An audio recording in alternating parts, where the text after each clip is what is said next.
Hello friends, मैं ओम प्रकाश कुमार स्वागत करता हूं आपका अपने YouTube चैनल पर ज्ञान गंगा फुलपरास पर। तो दोस्त आइए मैं हाजिर हूं आपके बीच एक नए वीडियो के साथ जिसका नाम है लघुत्तम समापवर्तीय एवं महत्तम समापवर्तक। आज के इस टॉपिक में हम जानेंगे कि लघुत्तम समापवर्तीय और महत्तम समापवर्तक क्या होता है और सीटेट में इससे कैसे कैसे प्रश्न आते हैं। तो सबसे पहले हम ये जान लें कि लघुत्तम समापवर्ती क्या होता है। तो दोस्त जैसे कि नाम से ही क्लियर हो रहा है, लघुत्तम मतलब सबसे छोटा, समापवर्तीय मतलब वैसा उभयनिष्ठ अपवर्त्य जो दी गई संख्या से पूर्णतः विभाजित हो।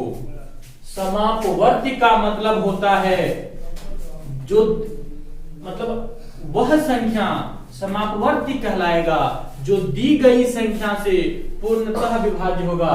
हम ये भी कह सकते हैं ये समापवर्ती के बदले में मैं कह सकता हूं कि ये गुणज है। अपवर्ती को हम गुणज के नाम से भी जानते हैं। समापवर्ती कहें या उभयनिष्ठ गुणज कहें, दोनों नाम चलेगा। कभी कभी परीक्षा में प्रश्न आ जाता है सार्वगुणज के बारे में। सार्वगुणज से संबंधित शब्द का प्रयोग करता है कि सार्वगुणज क्या होता है। जैसे कि सवाल दे देगा कि 10 और 12 के सार्वगुणज निकालिए, तो चाहे सार्वगुणज कहो या समापवर्ती कहो, ये दोनों शब्द एक ही हैं। हमारा सवाल उठता है लघुत्तम समापवर्ती। तो लघुत्तम समापवर्ती का मतलब होता है सबसे छोटा उभयनिष्ठ अपवर्ती या गुणज। तो सवाल उठता है कि अपवर्ती या गुणज क्या होता है। तो अपवर्ती या गुणज वह संख्या होती है जो दी गई संख्या से पूर्णतः विभाजित होता है। जैसे कि अगर सवाल आ जाए कि 3 के अपवर्ती या गुणज लिखना है, तो अगर हमें 3 के अपवर्ती या गुणज निकालना होगा तो 3 के साथ हम प्राकृत संख्याओं का गुना करेंगे। जैसे कि एक बार मैंने 1 गुना किया तो 3 का 1 गुणज 3 भी होगा। अगर हम 2 से गुना करते हैं तो 3 का दूसरा गुणज 6 भी हुआ। अगर हम 3 से गुना करते हैं ये 9 हुआ, यानी 3 का तीसरा गुणज 9 हुआ।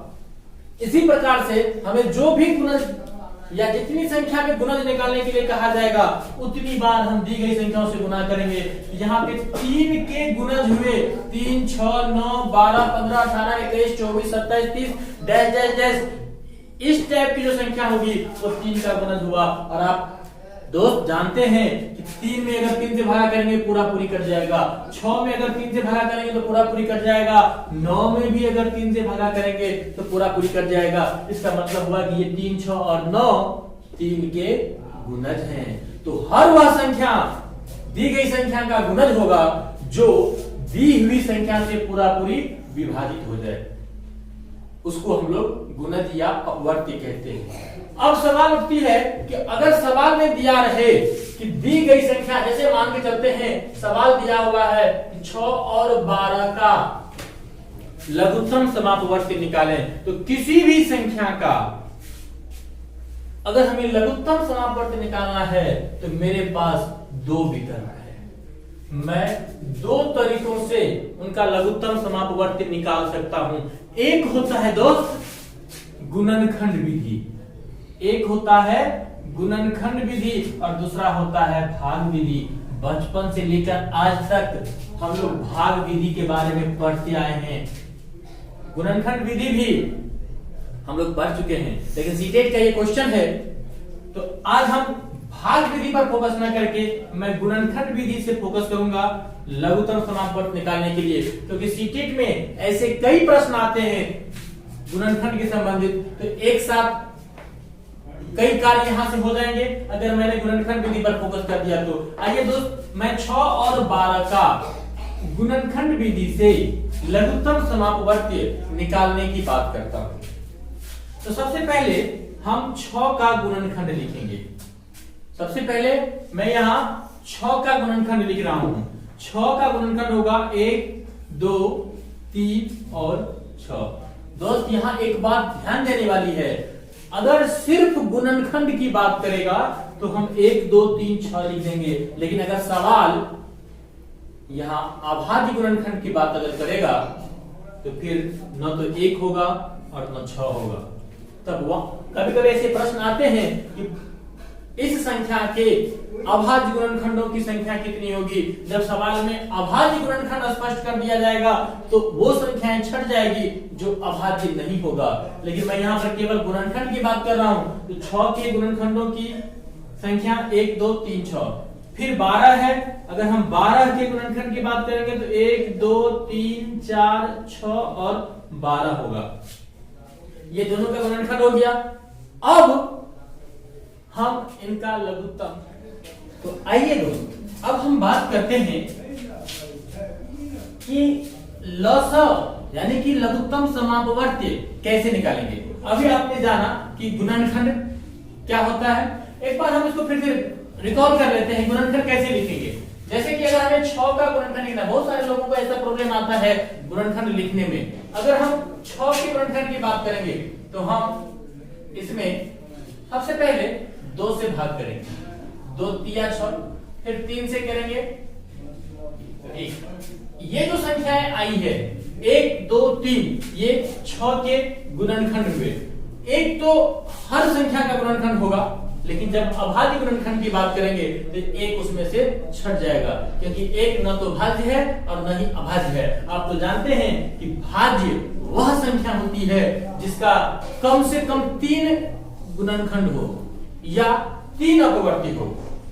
एक का केवल और केवल एक खुद अपवर्ती होता है, इसीलिए एक न तो भाज्य है और न ही अभाज्य है। अभाज्य होने के लिए इसके पास केवल 2 गुणनखंड होने चाहिए, एक वह संख्या खुद और दूसरा एक। लेकिन यहां तो वो कंडीशन भी पूरा नहीं हो रहा है, एक के पास तो केवल एक ही अपवर्ती है, इसीलिए एक न तो भाज्य है और न अभाज्य है। अगर हम अभाज्य गुणनखंड की बात करेंगे तो एक को छोड़ के 2 3 लिखेंगे, 2 3 6 के अभाज्य गुणनखंड हुआ। लेकिन हम गुणनखंड की बात करेंगे तो 1 2 3 ये तीनों संख्या लिखेंगे। लेकिन जब हम लघुत्तम समापवर्ती निकालेंगे तो वहां हम लोग अभाज्य गुणनखंड का ही प्रयोग करेंगे। जैसे अब हमें यहाँ पे 6 के बारे में लिखना है तो 6 के अभाज्य गुणनखंड मैं लिखूंगा, क्योंकि मुझे यहाँ पर 6 का गुणनखंड नहीं, 6 का लघुत्तम, 6 और 12 का लघुत्तम समापवर्ती निकालना है, इसीलिए मैं यहाँ पे 6 का अभाज्य गुणनखंड लिखूंगा। अब 12 की बात है तो आइए हम 12 की बात कर लेते हैं, फिर उसमें भी वैसे ही करेंगे। मुझे यकीन है आप लोगों को ये समझ में आ रहा होगा कि हम गुणनखंड कैसे निकालते हैं। अब 12 की बात करेंगे तो 2 6 के 12, फिर 2 से लगाएंगे 2 तिया 6, यानी कि इसका जो अभाज्य गुणनखंड होगा उसको हम लोग लिख सकते हैं 2 गुने 2 गुने 3। और एक बात याद रख लो दोस्त, जब हम लघुत्तम समापवर्ती निकालेंगे तो लघुत्तम समापवर्ती निकालने के लिए ये जो मैंने गुणनखंड किया है इसके सर्वाधिक घात वाले को पहले काउंट कर लेंगे। जैसे 2 का घात 1 होगा, 3 का घात 1 है, इसमें 2 का घात 2 हुआ, 3 का घात 1 हुआ, तो यहाँ पर जो गुणनखंड आया है 1 है 2 और 1 है 3, तो 2 का जो सर्वाधिक घात होगा, 2 का सर्वाधिक घात वाला जो गुणनखंड है वह है 2 का पावर 2, और 3 का सर्वाधिक घात वाला जो पावर है मतलब गुणनखंड है वह है 1। तो इन दोनों का जो गुणनफल होगा वह होगा 12। इसका मतलब हुआ दोस्त कि 6 और 12 का जो लघुत्तम समापवर्ती होगा वह 12 होगी। 6 और 12 का लघुत्तम समापवर्ती 12 आया। अब भाग विधि से निकाल करके देख सकते हैं कि 6 और 12 का लघुत्तम समापवर्ती 12 होगा। यह सबसे छोटी वह संख्या है जो 6 और 12 दोनों से कटेगा। ये सबसे छोटी है जो 6 और 12 दोनों से कटेगा। एक बार हम गुणनखंड के संदर्भ में एक और टॉपिक पर थोड़ी सी चर्चा कर लें। कभी कभी प्रश्न पूछ देता है कि 6 के सभी गुणनखंड लिखिए। यदि मान के चलिए कि पूछ दिया गया कि 12 के सभी गुणनखंडों को लिखें, तो दोस्त 12 के सभी गुणनखंड लिखने के लिए हमें यह बात ध्यान रखना पड़ेगा तो उसमें हर वो संख्या आएगी जिससे 12 पूरा पूरी कटेगा।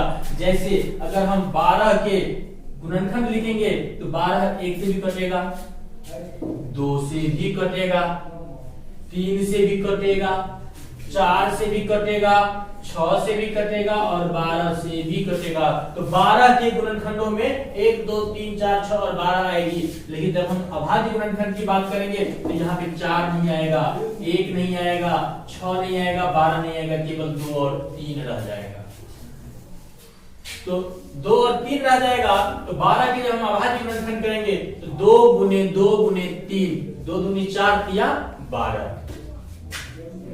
मुझे यकीन है कि आप लोग इस बात को समझ गए होंगे कि अगर परीक्षा में ऐसा प्रश्न आ जाए कि इस संख्या के सभी गुणनखंडों को लिखें या इस गुणनखंडों की इस संख्या के गुणनखंडों की संख्या कितनी है, तो आप लोग आराम से निकाल सकते हैं। आइए हम बात करते हैं अब इसके बाद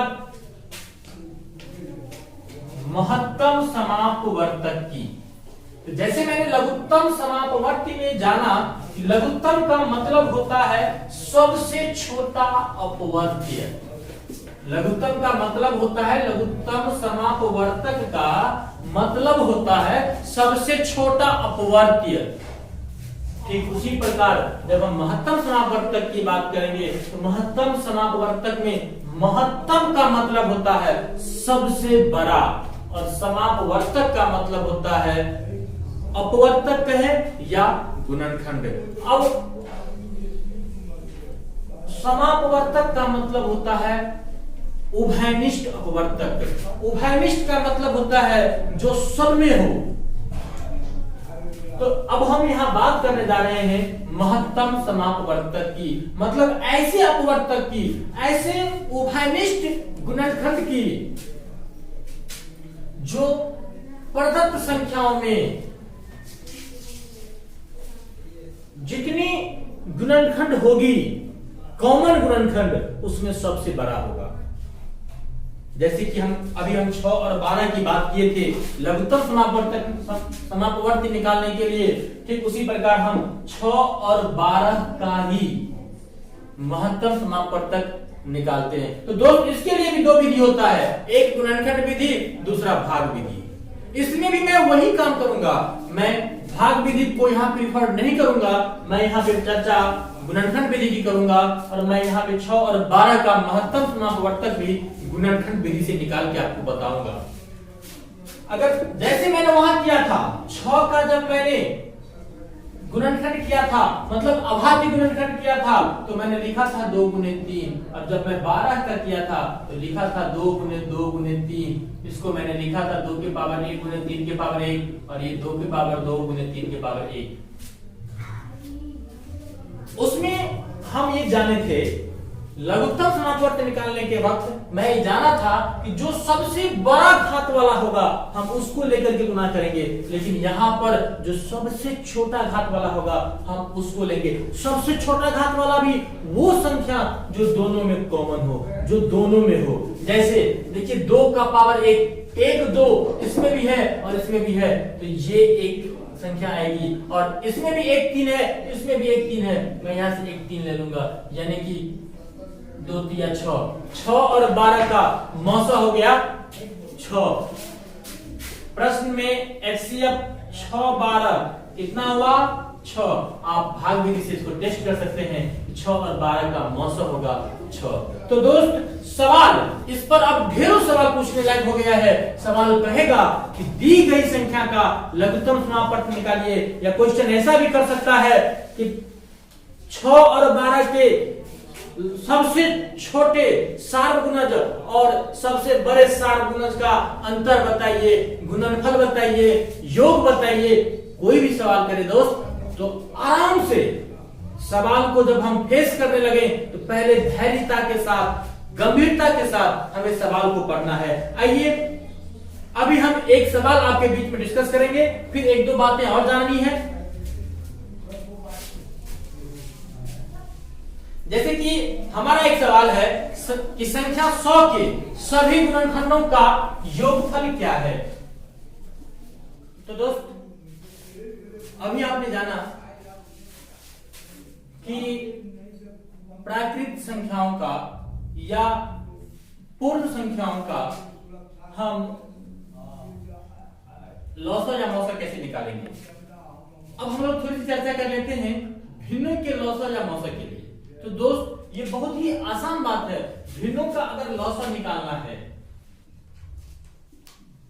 भिन्नों का अगर हमें लॉसर निकालना है, आइए पहले हम जान लेते हैं भिन्न क्या होता है। भिन्न क्या होता है जान लेते थोड़ा सा। भिन्न बराबर होता है, ये सिंपल सी बात है, बहुत छोटी सी बात है, इसी पर थोड़ा सा आपको सेट करना है।